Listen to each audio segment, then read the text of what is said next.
Okay.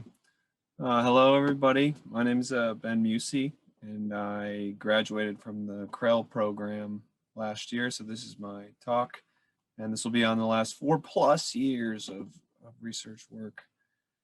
And we are studying the hydrodynamic mixing that happens inside of a supernova. You'll see in a minute why I call it a big slice of pizza. But first of all, thanks to Sam, Gokul, Britton, and Devesh for all the help with this project. And big thanks to Krell for a great 4 years of funding and just a great program. So the question we are trying to answer is what happens when a star dies? I mean, we know that when a star reaches a certain mass, it will explode into a supernova, but we don't really know the details, particularly what happens in the interior of this supernova, like the mixing. And one indication that we don't understand what's going on is that our simulations don't match our observations.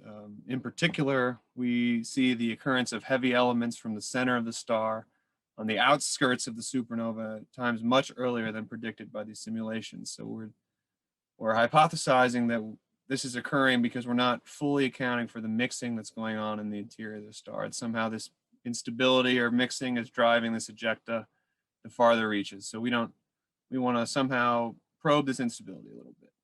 It also has some big implications for ICF because these are the same instabilities that are happening on the inside of the ICF capsules. And the idea is that if you can understand this mixing better, then maybe you can design capsules to limit the mixing. The main point of this work is understanding the mixing in a supernova. So how do we do this in a lab? How do you take these massive time and spatial scales and put it down to the personal size? And it's a similarity. So it's the same idea that we use with airplanes or cars and wind tunnels and computing drag on them. We're using the same physics or similar physics on different scales.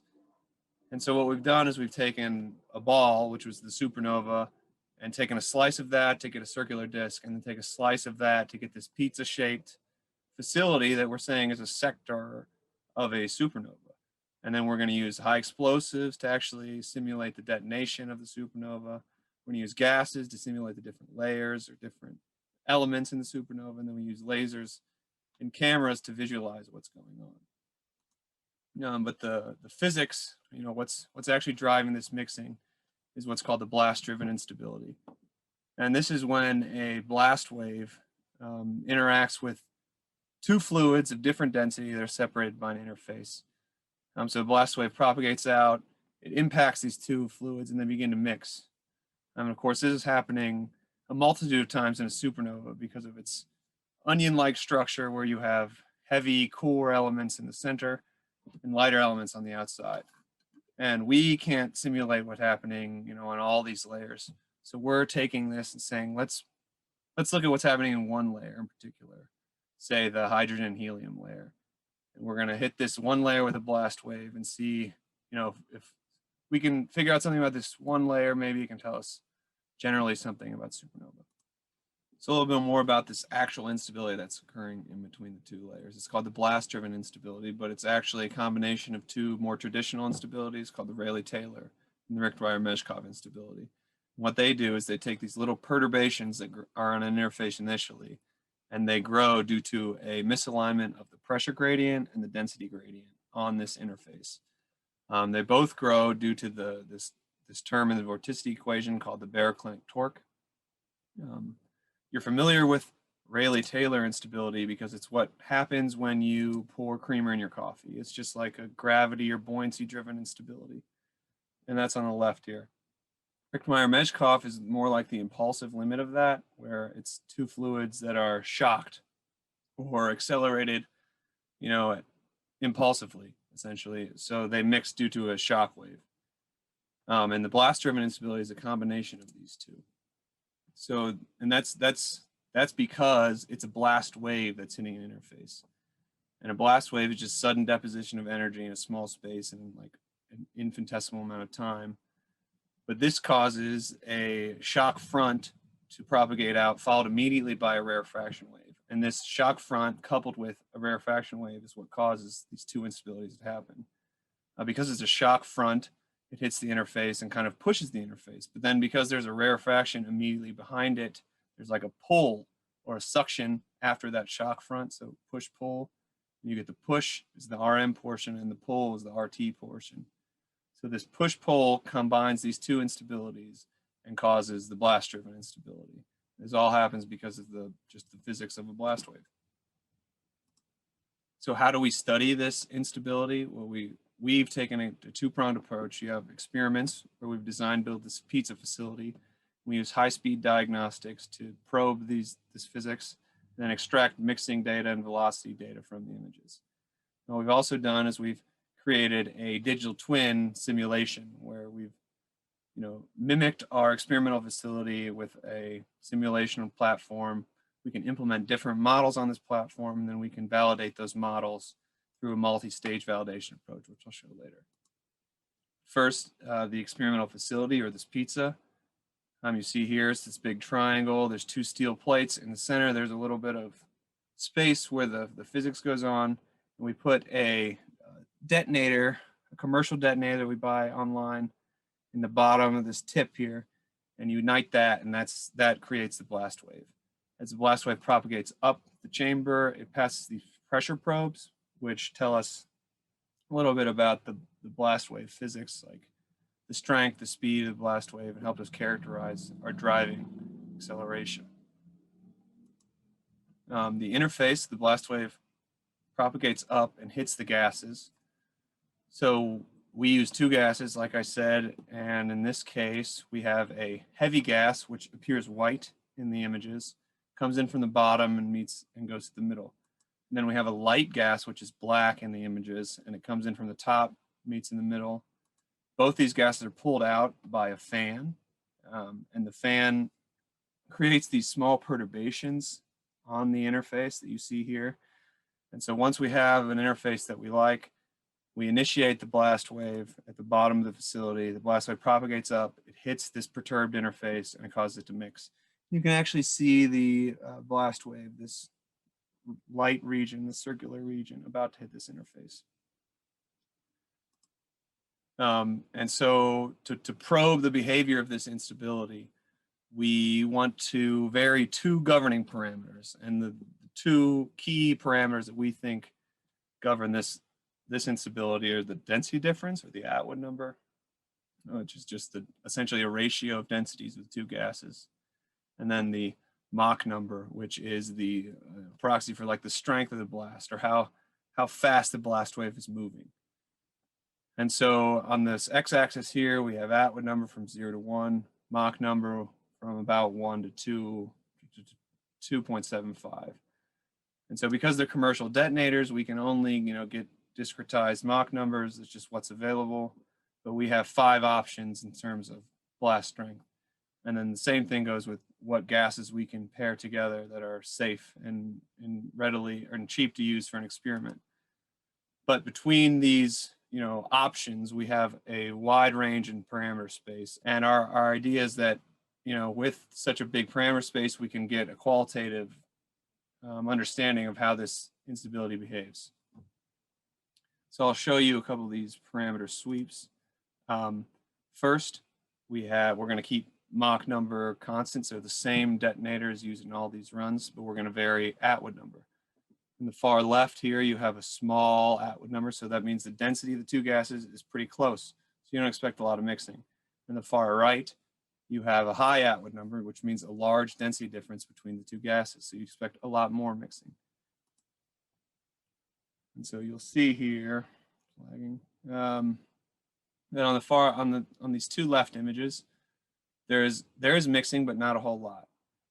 You can still see bubbles and spikes at the end of the instability, and there's a little bit of mixing. But on the far right, you actually see quite a bit more mixing, and you'll actually notice that there is maybe ejecta events where pieces of the instability are actually accelerated off at speeds faster than the interface, and this could be, we can investigate this. So now we can look at this the other way, where we will have a constant Atwood number, so a constant density difference, and vary the shock strength, or vary the Mach number.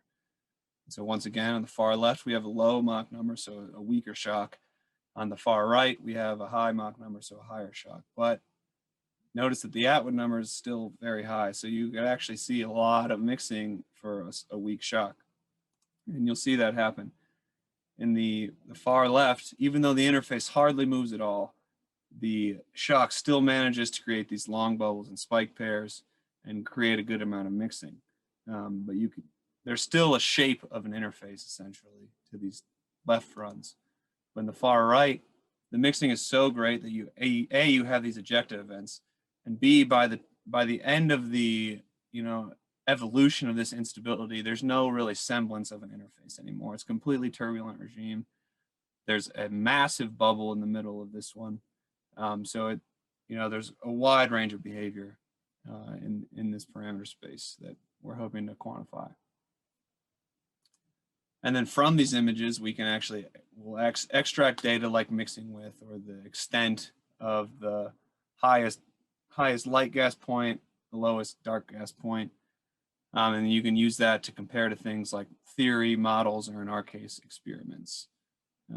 So we take this data from these images and videos, and we want to compare it to simulation. And in the simulation, we want to create a digital twin exactly mimics our real life experiment in this simulation platform. And so we want to take our experimental data and use that to validate these commonly used mixed models, which are RANS and LES. And RANS stands for Reynolds Average Navier-Stokes, and LES is Large Eddy Simulation, which solves explicitly all the Navier-Stokes equations down to some length scale, and below that length scale it imposes a model. The simulation work was actually initiated by a second SSGF summer practicum with a CSGF alum, Britton Olson. So there's some cross program collab. But the simulation tool that we use is Miranda. It's an open source proxy app for the Livermore's Miranda code. It uses the same numerical scheme, but it's just available on GitHub and it's constantly tested. It's more customizable, so you can change domain, ICs, equations of motion, and whatnot. And then you can add these mixed models on top of it, which are the RANS and LES models in our case. The high-level overview of the work plan is to actually develop 3 separate models. The first model, which we're going to call this 2D Euler model, isn't a mixed model. We don't care about mixing in this model. It's like the base model that we put our mixed models on top of. So we take experimental data that doesn't involve mixing. For example, the interface trajectory, how far the interface moves in a given run. And then the pressure profiles, our blast wave, how strong, how fast is it? We take these data sets and tune 2 parameters in this Euler model so that our non-mixing model matches our non-mixing data. Once those match, we set these parameters as constants and we use them as inputs to our mixing model. We add these mixing models on the base Euler model and then compare mixing data with these models. So for a RANS and an LES model, we compare data like velocity fields or velocity variance, TKE, or mixed width, like I showed you a couple slides ago. And then you can also compare these models to each other, because a RANS model might give us something that we can't get from experiment, and we can compare that to what we get with the LES model. So you have inter-model comparison. But first, we have to make we have to optimize the base model, this Euler model, and we have to get the boundary conditions right and the initial condition right. Boundary condition that was important for this work is that we don't want any reflection off the walls, and that's because in the experimental facility, we actually have foam that runs down the sides of the walls, damps out any reflection from the sidewall. So we just isolate the incident blast wave effect on the instability. And the initial condition, while it'd be a whole different thesis to simulate what happens in a detonation, we just want to recreate the blast wave. So we don't care how we get there as long as we get a blast wave that matches our data. So we just made a little energy pill and put a large amount of energy in a small ball and released it at time equals 0 and found that did a pretty good job. And then we also had to model these losses that are in the experiment. When we initiate a det in the chamber, a lot of energy is lost to the sidewalls or pressure escapes through imperfect seals or ports and things like that. And these losses vary in space and time. So we can't just take off energy in the initial condition. We actually need a loss term that also varies in space and time. And so what we did was we made a little ad hoc boundary layer model, essentially, where a drag force grows with the boundary layer, and we subtract off losses that way. And we tune that with this drag coefficient CD. And as you can see, the foam boundary conditions work pretty well, where you have a shock wave propagating up and no reflected waves that impact the middle of the mixing. So with this Euler optimization, like I said, we tune two parameters: one, the drag coefficient, and two, the initial pill energy. We run a variation of these parameters, a whole sweep. We compare their outputs to experimental output, which in this case is the pressure profiles at different locations along the tube height and the interface trajectory, so how the interface is moving in time. And we use a Gaussian process to calculate the error between these two, between our experimental data and simulation data. And then that Gaussian process predicts the parameters that should produce the minimum error. And that's our optimum solution. So we get the predicted parameter pair, we test that, and then we set those as constants for input into our mixed models. So in our mixed models, first we have a RANS model. Because it's Reynolds average Navier-Stokes, it doesn't resolve actual features or bubble spikes. It's just a big blur of data, essentially. And we're using a KL model developed by Brandon Morgan of Lawrence Livermore. And so you'll see a shock wave come up and hit this interface, and the interface just kind of poofs. And that poof is just, we can compare integral statistics with RANS and experiment. So how big is this poof, this mixed width, compared to our actual experimental data or our velocity statistics. With LES, you get some more fine scale data and actual features are resolved in the simulation.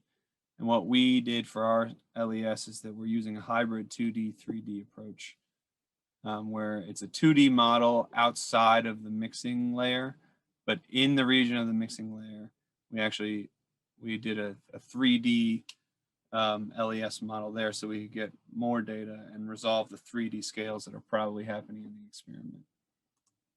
So you see up in the right, the 2D model looks somewhat similar to the RANS, where a shock goes up, hits an interface, but you actually see bubbles and spikes developing. And on the bottom is a 3D interface where you can see the full dimensionality of this instability developing. And we've seen that this agrees well with the experimental data on the 0th order. We need to optimize it more, but it's a good first start, and it looks to be on the way to validation, I should say. So with that, I'll close the presentation and take any questions. Thanks.